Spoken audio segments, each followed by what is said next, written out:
Just pay your rent. This will never happen, okay?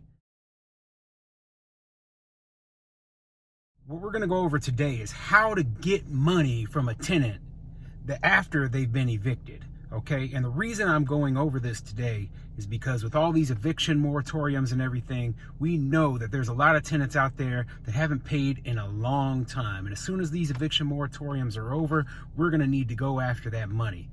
A lot of the cases, it's going to be thousands of dollars, in some cases tens of thousands of dollars. So we just can't let this slide.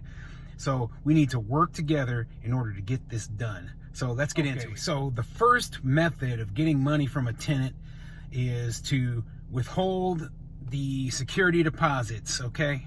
So security deposit is actually the tenant's money. It's not the property of the landlord. So the very first thing you want to do is ask the tenant if they want to use their security deposit is to go towards their rent that's owed, okay?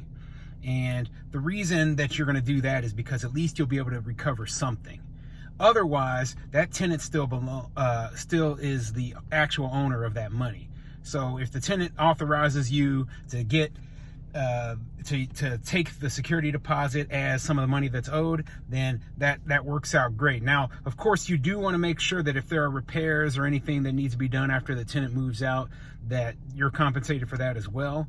But at least there's going to be a little nugget of money there in terms of what's in that security deposit. Okay, so the second thing that you're going to want to do is sue your tenant in civil court, okay? So in a lot of the times it'll be in small claims court, but you go down there to civil court, you take all your paperwork with you, show them exactly what the tenant is owed to you, and you could get a judgment against the tenant for what is owed to you, okay? And you want to make sure that in your filing that not only do you ask for the money that's owed to you, but you also ask for the court costs and what it costs for you to file the suit.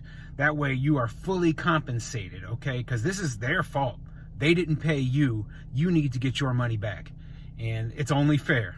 Be sure to provide contact information for the tenant so they can be tracked down, like their place of employment, their last known address, their last known phone number, etc.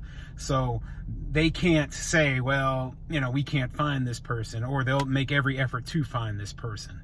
Your goal is to get your money back from the tenant. Okay, and be sure on the court date to present your side of the story. Make sure you got pictures of any damages that are done, receipts for any repairs that were made. Make sure that you have a good record of all of the rent that is owed to you and anything that the tenant owes you. If they owe you money for utilities or trash service or whatever, okay? The whole thing is that you want to be fully compensated when this is done, and it's not going to happen unless you make sure that all of your T's are crossed and all of your I's are dotted. You want to make sure that the judge knows that you mean business. This is a business for you. This isn't a charity, okay? So when you go to court and you're suing that tenant for that, for your compensation, make sure you have all your paperwork for the judge to see. Okay, take the judgment to the court clerk and ask for a levy of execution against the tenant's assets, okay? That means that you can have paperwork done that will make sure that the tenant's assets are seized.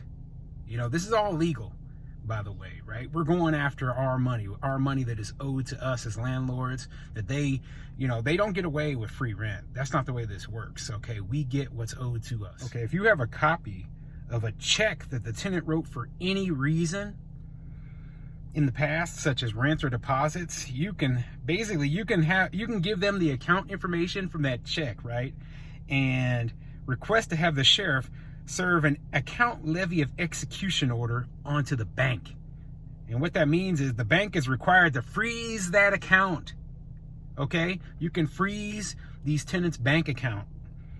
Okay?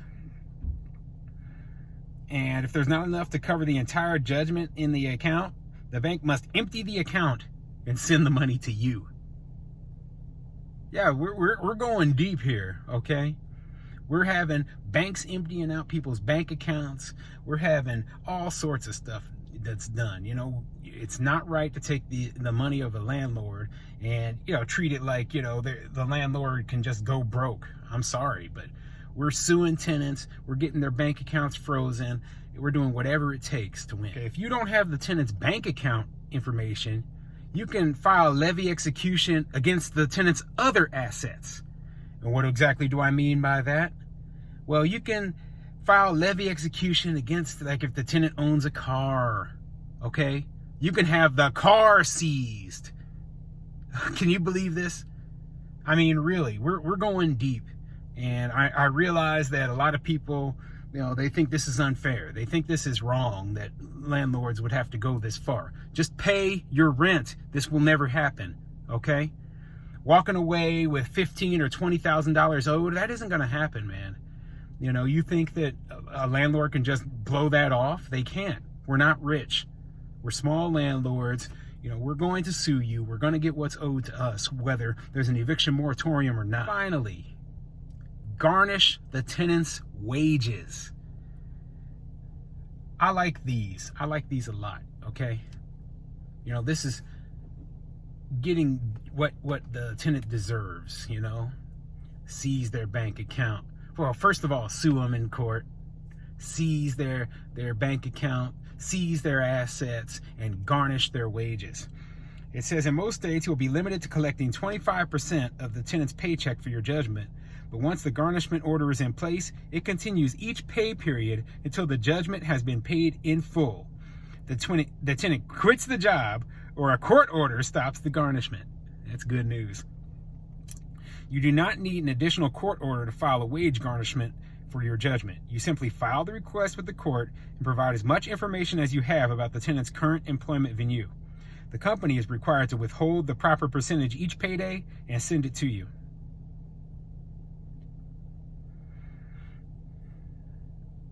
Landlords, do whatever it takes to make sure that you stay in business.